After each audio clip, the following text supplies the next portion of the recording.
Hi guys! Welcome to my vlog. Ito po.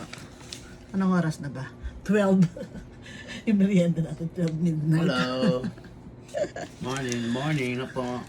Good morning na. Friday. Ayan, Friday midnight. Midnight snack.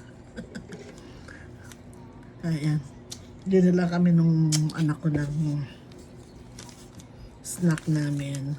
Si Jen, shout out. Shout out kay Jen. puro bawal. Puro bawal. Pero yun, yun na nga.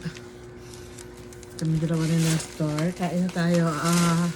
Sa 7-Eleven ata niya binili ko. Huwag mo na ano yung maingay. Kain natin. Tapos, diba? Paano ka matutulog niyan, kapito? Kain po tayo. Logong.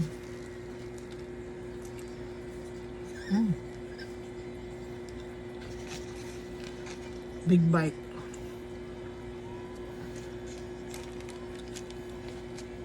From 7-Eleven. Shout out. Kumusta na po kayo?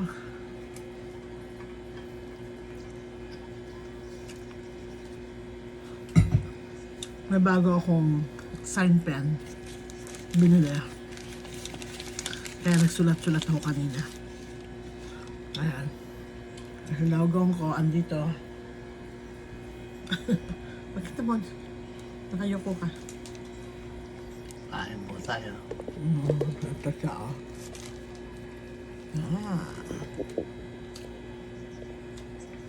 Feb. Magsalita ka naman. Pagka ganitong dahil magbabash dyan. No bashing.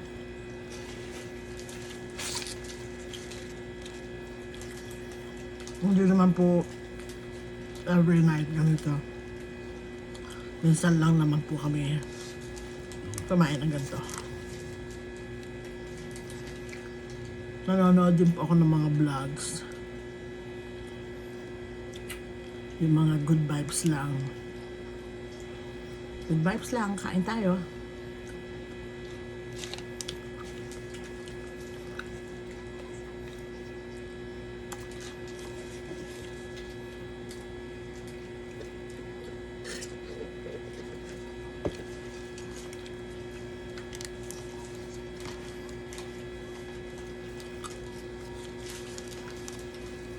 Pag pumapunta ako ng 7-Eleven,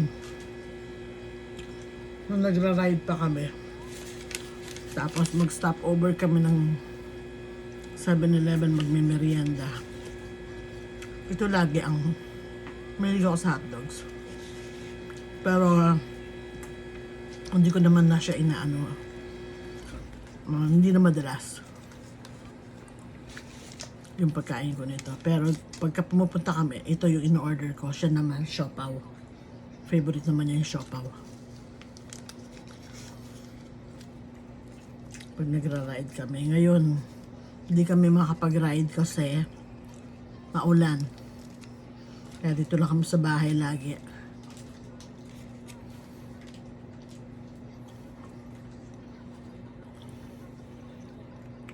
Ang work sa bahay din.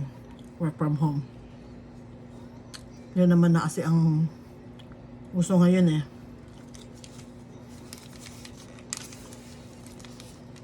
Puro digital na. Kaya gamitin natin. Ayan. Pati yung mga classes ko, yung mga student ko from dati. Since nag-pandemic, thank God, bumabalik yung iba. Nag-online pa rin. Kasi mas mas convenient kasi hindi ka nalalabas, hindi ka na mag-travel. Yung mga bata, hindi na sila mag-travel going to the studio. Mas convenient po siya. Kasi pareho lang din naman.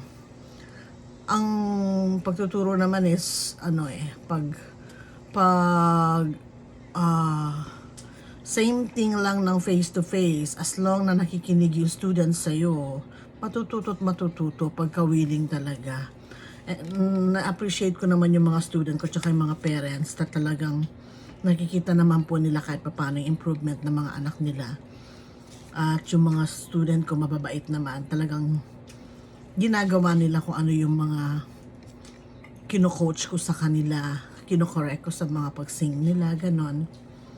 Ayun, hopefully, itong mga batang to ma-achieve nila yung mga dream nila. Yun naman ang goal ko eh. Gusto ko, time will come pag halimbawa malalaki na sila, hindi sila takot kumanta sa stage, umakyat ng stage. Kasi nandun yung kaba pag, di ba, pagka nasa stage ka na. Pero once na nag-umpisa ka ng kumanta, mawawala yan. Pagka ganun na, nagiging mo na yung confident mo doon sa pagkanta mo.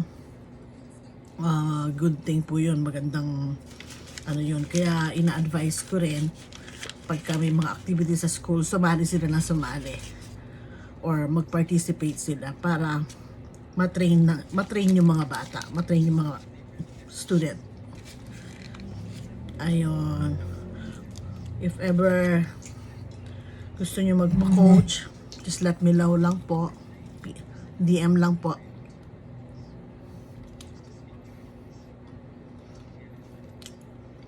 Ayun. Anyways, yun lang. Tapusin ko na lang po to. Tapos na yung aking kasama sa pagkain. Bye-bye po. Bye guys. Hope you watch the vlog. Share and subscribe. No bashing. Good vibes lang po. Good night. Bye.